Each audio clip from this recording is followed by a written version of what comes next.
Right. Okay. Good. All right. I'm honored that Mary Fran Bliss invited me to be here today to talk to George Lewis. George Lewis, as a boy in the 40s, George grew up summering in a house across the street from the Shelter Island Country Club. The course that had made him fall in love with the game of golf.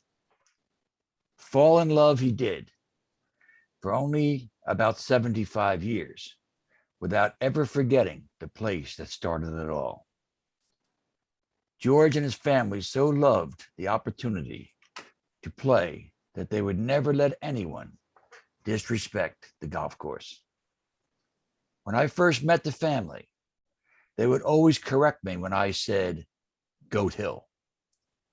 To them, that was disrespect. It was Shelter Island Country Club. From those beginnings, George went on to winning about every PGA honor the Met section had awarded. Among others, he has the distinction of being a PGA Master Professional, a PGA Hall of Fame member, PGA Section Historian, a tour player, a Grand Bahama Open winner, a tournament I also was in,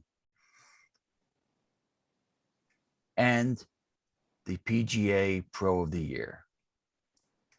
As the club celebrates 120 years, I would like to thank George for his time and ask a few questions about golf at Shelter Island Country Club as he remembers it from 75 years ago. George, was the first golf you ever played at Shelter Island Country Club? Yeah, it was. Oh, yeah, Bob. My parents, to give you a little background, my grandfather used to come to Shelter Island for a summer break, get out of the city. And then my father, in 1947, decided to come to Shelter Island with the family. So my mother and my sister Jane and myself, and we came out to Shelter Island, and my father rented a house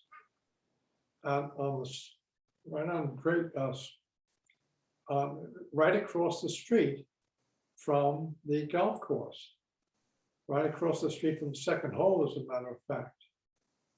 And he paid, I remember, $8 a month to rent this 2-bedroom house. And he also got a membership at the golf club for $16. So his total cost was $112, $96 for a house on Shelter Island, and $16 for the membership to the club. And I could hit balls from the yard on this house on West Neck Road and right onto the golf course. And so I would hit balls and go and get them. And he decided that how, I was very interested in the game. And so he got me a little set of clubs. He got me 4 little clubs, and I had a little spoon, a mashie, and a niblick, and a putter. And so when I followed him around the course, I had my own little clubs, and that was my beginning of golf. Now, my father, you have to realize, the house was for $8 a month. It wasn't exactly the ideal house. The house was no water. So the water we had to pump in from a cistern outside. And so we could have water in the kitchen. And then, of course, we had the usual outhouse.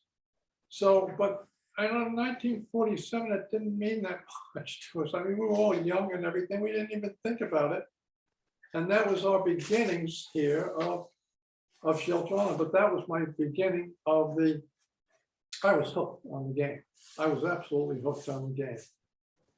and right from the very start. So that was my beginnings, and it all started at Shelter Island Country Club. That's great, George. But it's nice, so nice to hear that stuff. And I see the prices haven't changed. Okay. Yeah, right. Same thing today. You could rent a place for almost nothing, right? Yeah, yeah, you're right. On Shelter Island. Yeah, for sure. Now you don't quite go back to 1901, do you? You don't go back that far. 1947. Okay. 1947 was when we first came here. So anyway, Bill Congdon was the pro there. Bill was there for many, many years. Yeah. When did you meet the guy that you call your pro, Bill Congdon? Well, I was introduced to him the first time my father, played golf there, and I went with him.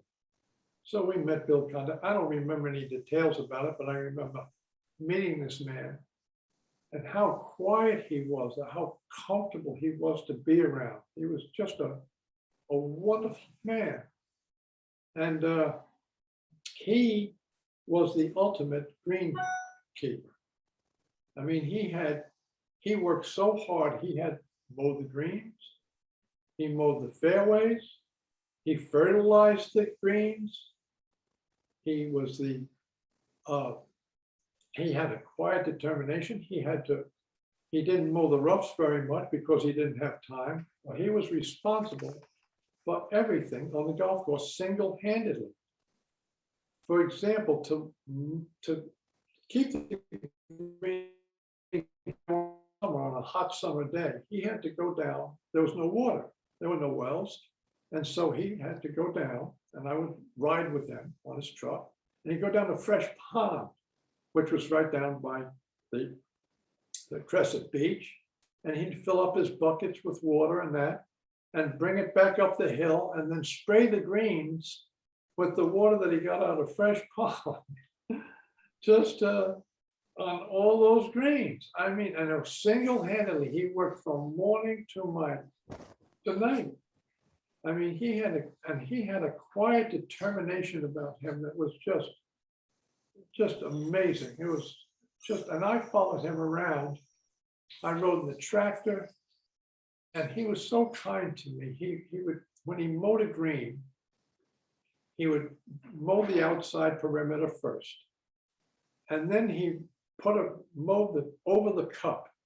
He would mow his next mow line would be over the cup. So I had a place to putt. I mean, this man was so interesting. He was so nice, kind, thoughtful man. And he realized that I was so into it, and he was always there for me. And I tried to be there for him. I mean, he was the pro also. He taught, and so he used to have, there used to be a flat spot up there near the clubhouse. So I was the one that he chose to shag for him. So he would hit balls, have the pupil hit balls down the ninth fairway, and he paid me $1 an hour to shag balls for him as a pro. Pretty good money in those days. Yeah. Yeah, it was. You have to go back to realizing. One thing about him, he never complained. He never cursed. I remember, Bob, that one night, some vandals got in a car and rode over the first green. And then they put their brakes on and spun the tires and ruined the entire side of the whole first green. I remember Bill coming down, and I stood there with him, and he didn't curse. He didn't say anything about the vandals or anything. He cut a new cup off to the side of the green, way over in the front. And then he put some string and some around the places that they ruined, so nobody would go there. And then he would start trying to get it back together again. It took him a month to give him any kind of putting surface again. But he was such a great example to an 8-year-old kid. I can't tell you. He was just, And he was the ultimate gentleman. oh, Always a gentleman. always. It was amazing. Yeah. And then, of course, you had Olive up in the office. She was mostly in the clubhouse. She, I guess, got green fees, and I tried to keep in touch with them. It was such a privilege, and I kept in touch with them for years. And then after he left the club, I went and saw him.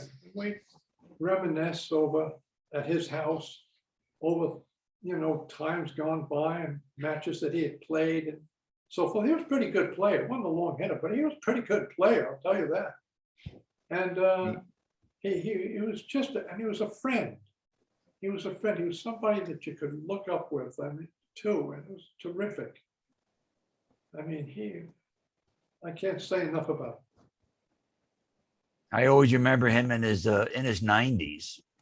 They had a little thing at the club, Yeah. and he came out and hit a golf shot in his 90s. Hadn't hit a ball in years.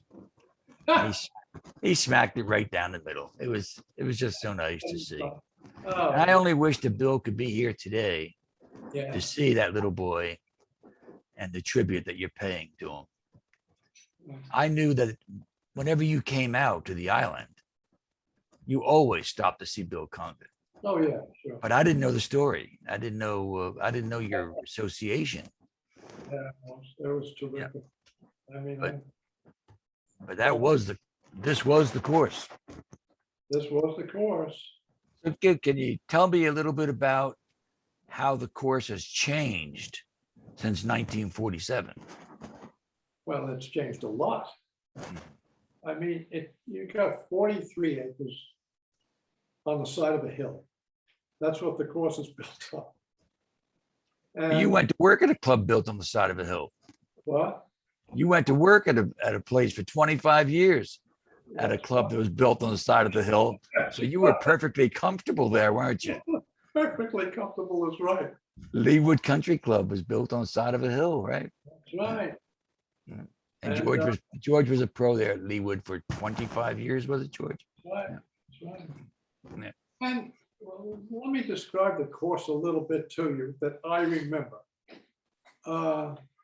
Shelter Island Country Club, there were a lot of sand traps, bunkers. For example, on the first hole, there was a bunker where you drove the ball.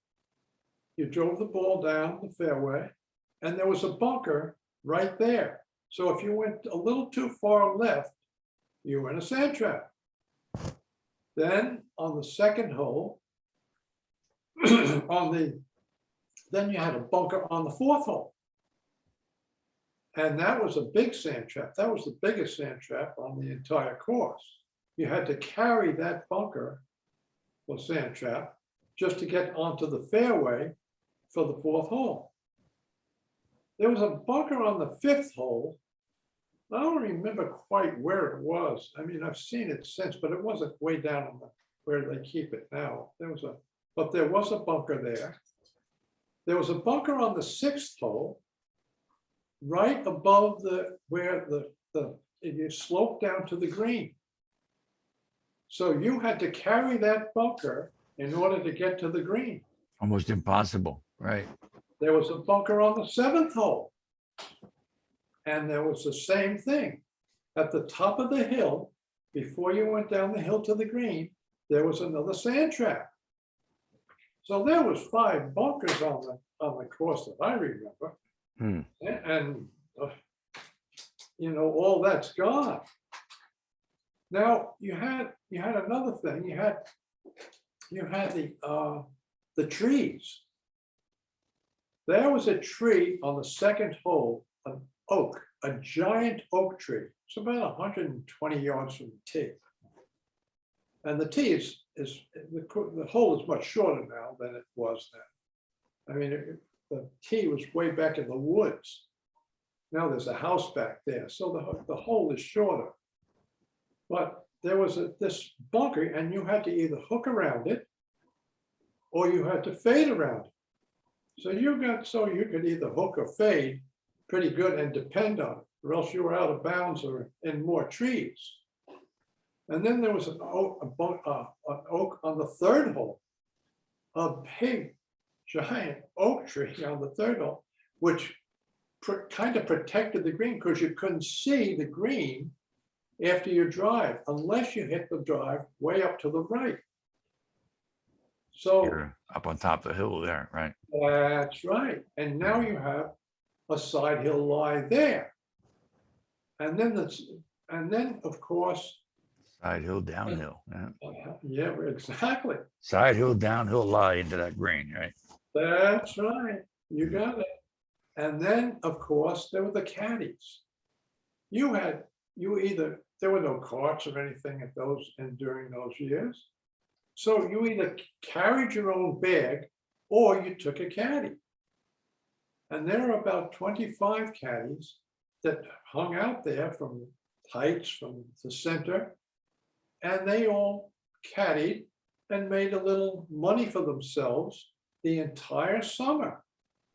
Because anybody that was vacationing on Shelter Island, they would come up. They're not going to carry their own bag, so they took a caddy. And caddies got paid $1.15. People paid them $1.50. And you had women caddies. You had ladies caddy back then. You had Melba Brighter. Right. Caddy at that time. You're right. And that I never heard of. You know, the courses that I played, I never had a woman caddy back in the 50s or 40s. She was a pretty tall girl. She caddied along with her brother. So those were good times. Those were terrific things. And then, of course, there was another thing that he had that Bill was responsible for, and that was the putting green up on the level of the clubhouse. And now that it was a clock golf, and you played around the clock. There were different areas around the green, and they put the pin over on the side, or cut the hole over on the side. And so you had a different length putt every time you went to the next station, if you will. And I understand that's being restored now. And of course, that's great for kids to start, because now they can be out there and they're playing golf, and they're playing golf on this course, and it's the clock golf. And those years, I mean, are unforgettable, Bob, really. So those are just some of the courses, some of the changes of the course during those years. But the holes are all basically still the same. They never changed the layout of the course. There was no place to go. Right. With 43 acres, there was no place to go. You're up against the roads. Or you're up against a piece of land that was owned by somebody else. So there wasn't. The people don't know how lucky they are to have a course like that in this day and age, to go out and play. And they'll let the kids play for almost nothing or nothing. It's a wonderful experience. I would have loved to have had a course like that when I was a kid. I never would have left it, you know. Yeah, absolutely. I could understand And that. in this day and age where they're charging, every course around here is charging $250,000 to play. But you got Shelter Island Country Club, which I try to call it Shelter Island Country Club, mostly for respect for your family, which made it a point in my early years that I didn't say Goat Hill. Yeah. They never, your father, every time I said Goat Hill, he'd correct me. Because he had so much more respect for the course as you have now. I really do. It's a wonderful respect, and that's why we wanted you to talk about this golf course. So you said you learned so much playing here. I did. Give me a few examples of some of the stuff that you learned playing here. Well, for example, the lies. Every lie you had almost when I was growing up was a side hill lie or an uphill lie, or you had a combination of lies. it was uphill and side hill, or it was downhill and side hill. There was every combination you could have of different lies. And in the rough, if you were in the rough, you had different lies. And during that time, I used to take, I have more clubs now, but I would take all the clubs out of my bag and see what I could do in playing each lie as it was, and see the different reactions I had to try to get it close to the hole, or close to the green. And then, so I made a study of lies, and I made a study of being in the rough and having those different lies in the rough, and what I could use, the best thing I could, best club I could use at that time to get out of the rough and near the pin. Not only that, I would visualize where the ball would land. You had 7 blind holes, and you had to visualize where you wanted that ball to land, where it had to go in the air to carry a bunker and to go land on a side hill and kick down onto the green at that time. So it was early visualization for me. And I used that throughout my career. And then, of course, you had, like you say, when I got the job at Leawood Golf Club, Leawood was the hilliest course probably in the Met section. And I literally gave thousands of lessons to members during that time just to learn to play the lies. It was very interesting to me that I was. Maybe you should take some of that money that you made through the years and donate it back to the club. Yeah, that's true. Because well, some of it, so you want to give some that you nailed me for. You give that money. So you start it. You can give that money to them, and of course, that in blind holes. When I would play the tour, you had different kinds of in South America, and Africa, and so forth. You had blind holes there. The players would complain about it. Blind holes were never a concern with me. I was so used to 7 of them growing up. It was just. Where do you go? Over the hill, right? Over the hill, yeah. Yeah. So throughout my professional career, I used the skills that I learned on Shelter Island Country Club. I used them throughout my career. It helped me qualify for tournaments all over the continents. And of course, I played in a lot of islands too. Bermuda, Hawaii, Jamaica, Ireland. But Shelter Island, I have to tell you, Bob, is still my favorite island at all. And this course, this Shelter Island Country Club is the one that means the most to me. And always will. So that's why I visit there every time I go there. And I'll tell you, we all owe a vote of thanks to Mary Fran Gleason for all her hard work to preserve the history of this club so it can be enjoyed for another 120 years. Really, she's put out so much. It was been terrific that she makes the effort to try to dig out a little more. Now she's the backbone of this party coming up. Yes, I know. She's pushing. So wonderful. And she already has a full house. Oh, yeah. I think there's only a couple of tickets left. And they're still coming, I'll bet. For the party, yeah. For the party, yeah. So I tell you, it's just terrific.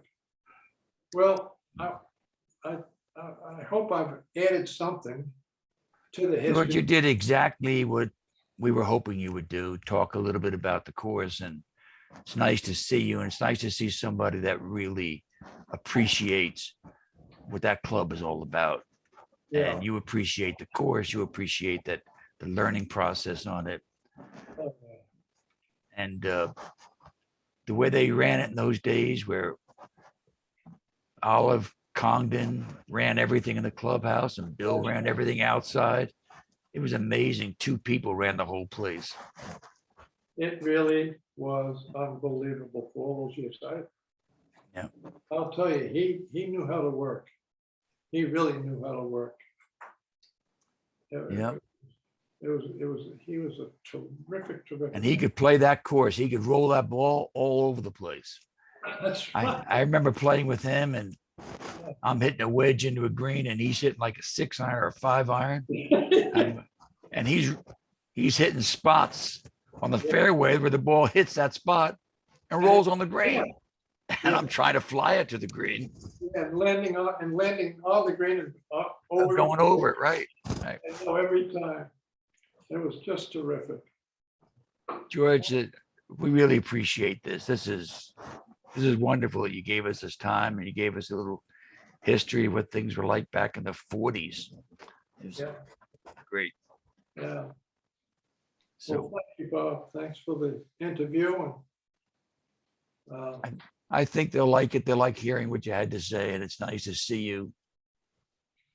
When you and I get together, it's nobody else wants to be there because we would bore them to death with our golf talk. no, You and I go on forever. no, it's an honor to have you interview me. Well, It's an honor to have you interview me. it's an honor to be here. You won many awards yourself, and you were the professional of the year in the Mets section. And So awards all over the place. I appreciate I didn't have time to go through all your awards. You don't mind, did you? it. I just hit the big ones, you know. I didn't have time to go through the whole thing. I appreciate it. George, thank you very much. Okay. Please Bob. take care of yourself, will you? Same. I'll talk right. to you. Bye now. Bye. What do I hit? Take the mouse. End recording. Yeah, you can. Yeah. This?